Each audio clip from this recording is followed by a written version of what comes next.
Nako po, mga kababayan, Senator Ping Lacson at Tito Soto, booking dito. Tito Soto, nabara ni Pinky Web. Dito kasi mga kababayan, natanong sa kanya kung protector ba siya ni Saldico at ni Martin Romualdez. Halaka, mga kababayan. Sabi niya, hindi ako kailanman nagprotekta sa kahit sino. Hindi ito likas sa akin. Aba, mga kababayan, matindi. Naniniwala ba kayo na itong si Iskul Bukol, ito yung tawag sa kanya, Iskul Bukol Palakol, Ping Lacson, Iskul Bukol, laging nabubuljak ni Marcoleta. So ngayon po mga kababayan, binash ng mga kababayan natin na talagang nag-oobserba dito. Kasi nakikita ng taong bayan na tila pag yung mga witness si Marcoleta, hinaharang si Marin Gutesa, si Diskaya, iniiwas po nila na yung pangalan na hindi mabanggit-banggit, yung mga mastermind. So ngayon, ang sabi ni Tito Soto, hindi ako kailanman nagprotekta sa kahit sino. Hindi ito likas sa akin. Nako po mga kababayan. So ngayon, panoorin po natin itong kanyang interview. Nako, magugulat kayo mga kababayan. Ito po yung interview ni... Ito po. Matatawa kayo dito kay Tito Soto. Talagang booking ni Pinky Web dito. Nako, ang daming comment.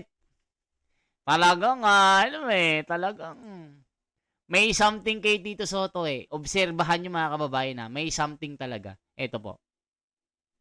The Senate Blue Ribbon Committee set to resume its probe into the flood control scandal on November 14th, but the quest for justice may face a major roadblock as one of the alleged key figures in the controversy refuses to return to the country, citing threats to his life.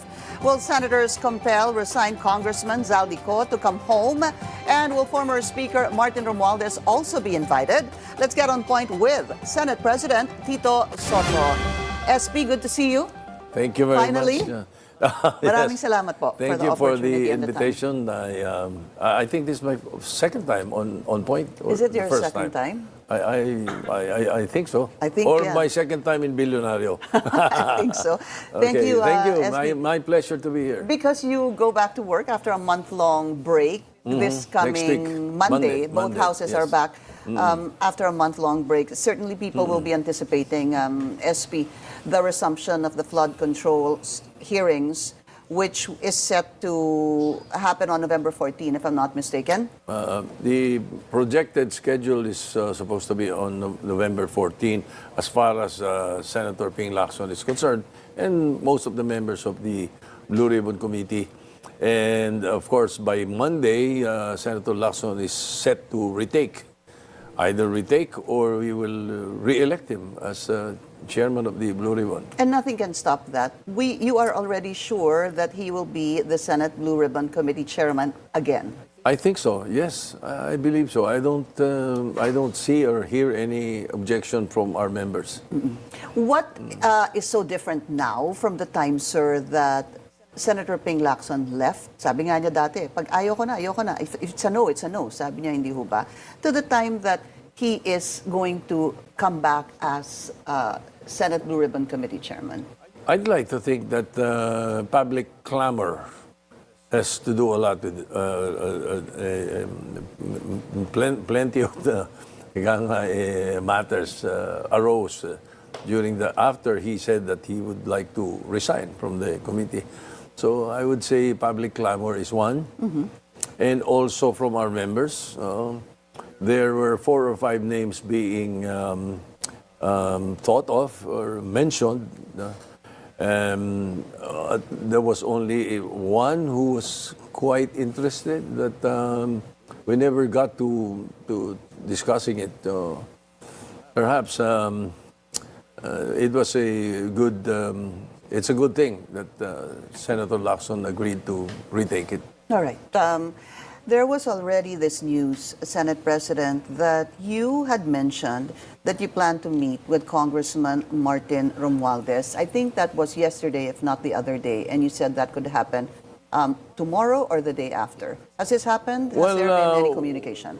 We communicated, no, but more or less, it was just parang filling out if the interparliamentary courtesy would be would be proper, or if we should invite Congressman Martin through the Speaker, or to directly send an invitation to him, or if it is necessary, even at this point. So perhaps the meeting of the Blue Ribbon before the Blue Ribbon hearing itself, we can discuss it. Of course, the final say would be with the chairman, Senator Lacson. That's his final say, who he would want to invite.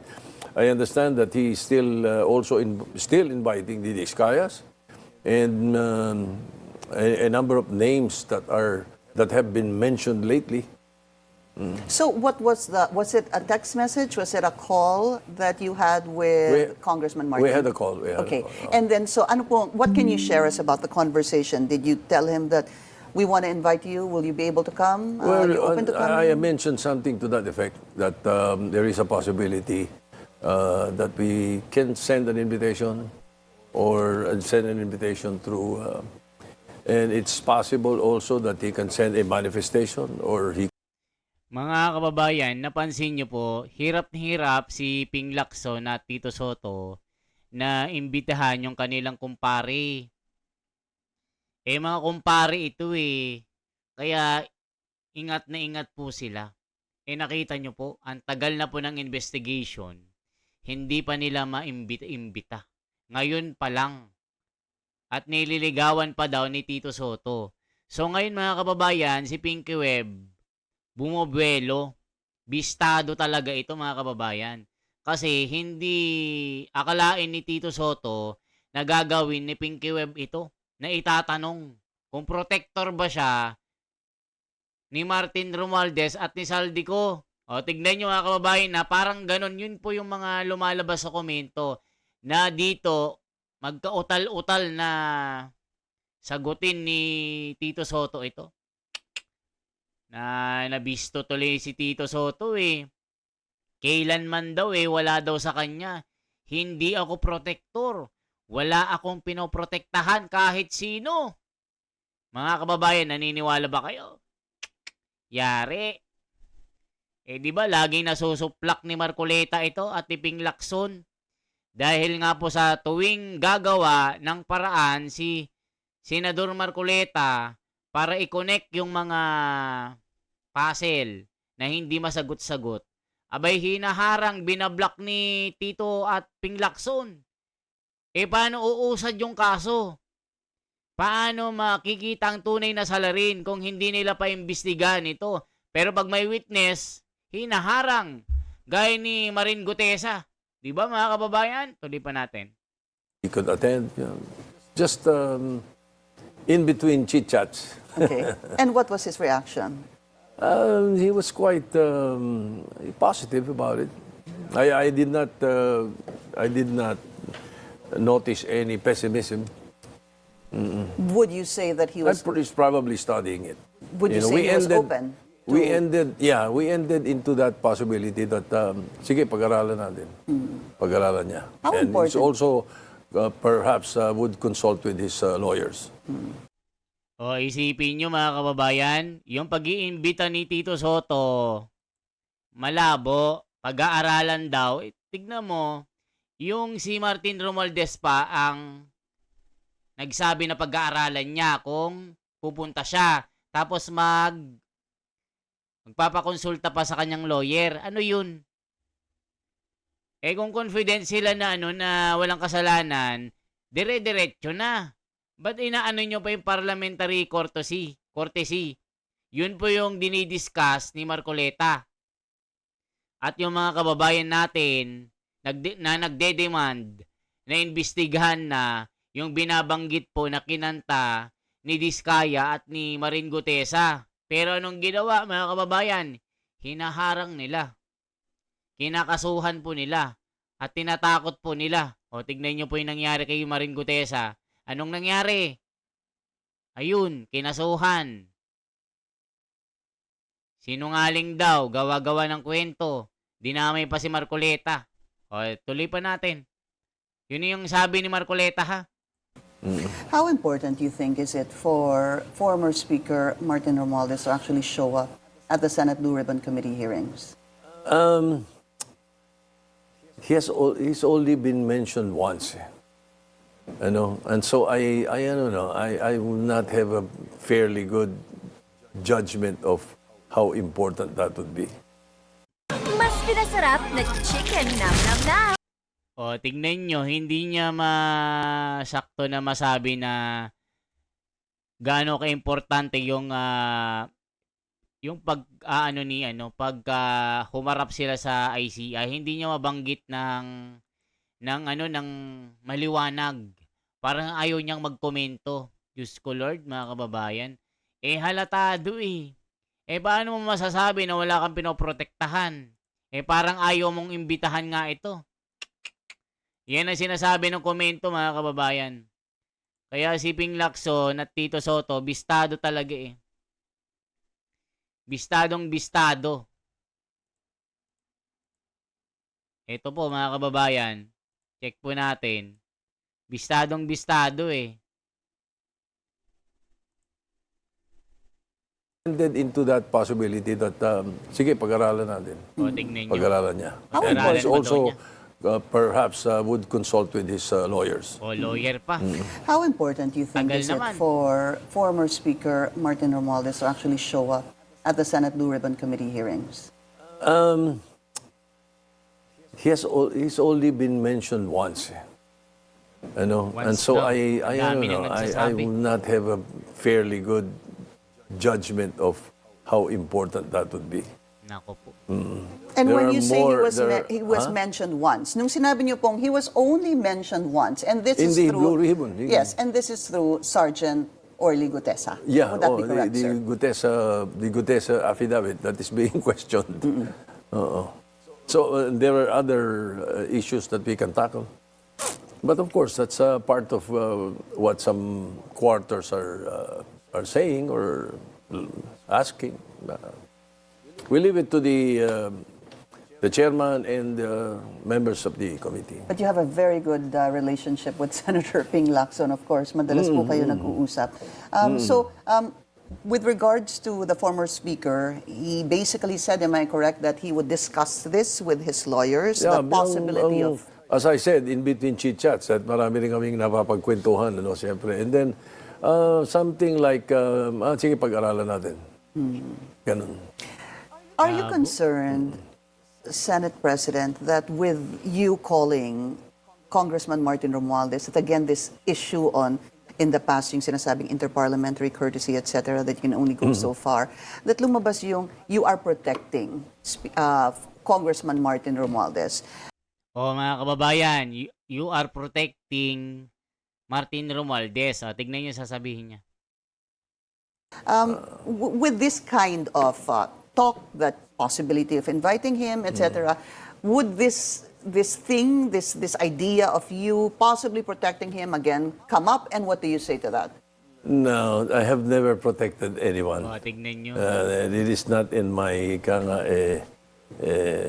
in my nature to do so.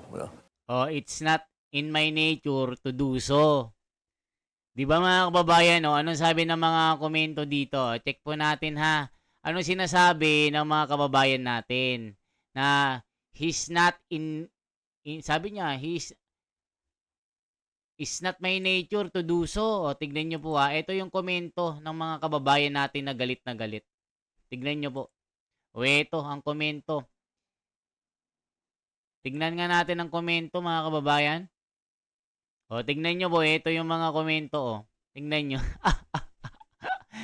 Tignan nyo ba yung komento po? Yan, tignan nyo ba yung mga komento? O, di ba? Tignan nyo po yan. Ang tindi, no? Tingnan mo natin ha. Tingnan po natin ha. Ito po. Matatawa kayo dito sa mga sagot ni Tito Soto eh. Ito, hindi ako kailanman nagprotekta sa kahit sino. Hindi ito likas sa akin. So ha, tawang-tawa oh. Tingnan nyo po. O yan, mga kababayan oh. Tingnan natin. Ayan oh. School bukol talaga eh, no, mga kababayan. O yan, tingnan ba natin. Grabe, no? Natatawa ako. Tell it to the Crocs. Tito, Tuta, tell it to the Marines. Okay na yan, last mo na yan. It bulaga. Action speaks louder than words. Ambot sa imo, pisot ka. O sige, deny pa more. Ani yung di pa pikit-pikit ka pa. Wala. Saldi ko, Mr. Tambaluslos. Mr. Senate President, sure ka? Ang daling sabihin yan. Yan ang linya ng mga hipokrito sa time ni Jesus. Ngayon lang, walang kabusugan na buhaya. Tutasin. Kahit ano ang explanation mo, protector ka pa rin sa mata ng taong bayan. Baka magkamali ka mag-withdraw ang sahod ha. Promise is promise. O nga, so wag kami, iba na lang. Ano ito, Tito Sen? Nagtatanga-tangahan ka na lang ba? Sinungaling. Alaka. Come on. Kaya pala maingat ka. Very obvious. In hot na. Maniwala sa'yo. Tigilan mo na yung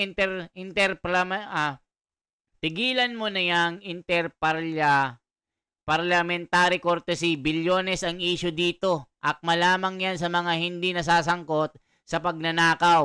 Kung kayong mga senador at kamara, kailangan nyo ng interparliamentary courtesy, mas karapat dapat na ang mamamayan ng courtesy dahil sa walang respeto at walang habas na ninakaw ng involved sa nakawan.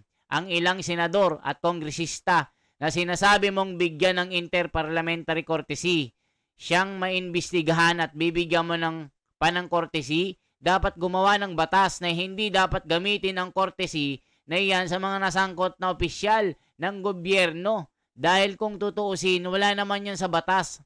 Papaano ang maliliit na magnanakaw? Agad na ikukulong samantalang ipinagkaloob mo ang courtesy sa bilyones ang kinasasangkutan. Grabe, mga kababayan ko. Galit na galit ang taong bayan dito. Nako po. Bistado si Tito Sen. Talagang todo tanggi. Ayan, binisto tuloy naman taong bayan, mga kababayan ko. Ano masasabi nyo dito? Ito pa. Tuloy pa natin para maliwanag. Perhaps what we could say is that interparliamentary courtesy has to be mentioned no matter what because he's a sitting congressman. Whether he is Martin Romualdez or he is Mark Enverga, we have never, and I do not recall the Senate inviting or issuing a subpoena to any member of Congress from the time that I was senator in 1992 up to the present. Inviting, yes. You invited Congressman Toby Tiangco. No, he presented himself.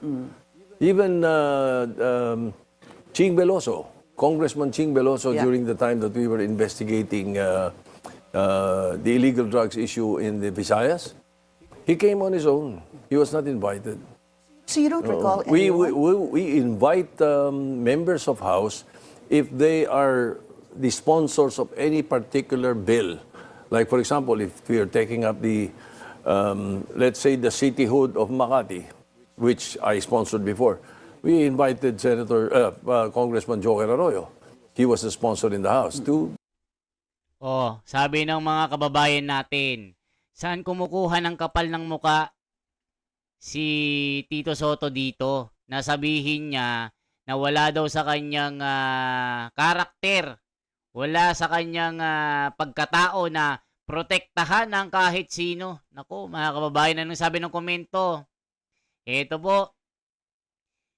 Ayun, tutang-tuta si Tito Soto. appears that the Senate President is protecting the former Speaker. The BRC exists to uncover the truth regarding the anomaly, and since he was implicated, there is no harm in inviting him to respond the allegation. Let him answer, and let's not have the SP take off the role of defending him. We should not rely solely on tradition just because something has not been done before doesn't mean it cannot be done now. Remember what Ombudsman Remulla said about cases of first impression. Nako po, mga kababayan ko. Ang saya ni Tito Soto. Nakachit-chat niya si Romualdez. Aba, nakaka-PM pa. Heba Merbula. Yung kabit mo, Tito Sen, malapit na lumabas. Nako po, binabas si Tito Soto dito. Dapat baguhin nyo na yung rules nyo na hindi pwede i-invite ang mga currently congressman or senators sa mga hearing. Paano kung murder ang case at siya ang mastermind? May inutusan lang siya pero walang evidence. May kumanta lang. Ibig sabihin, hindi siya pwede i-invite at i-investigahan.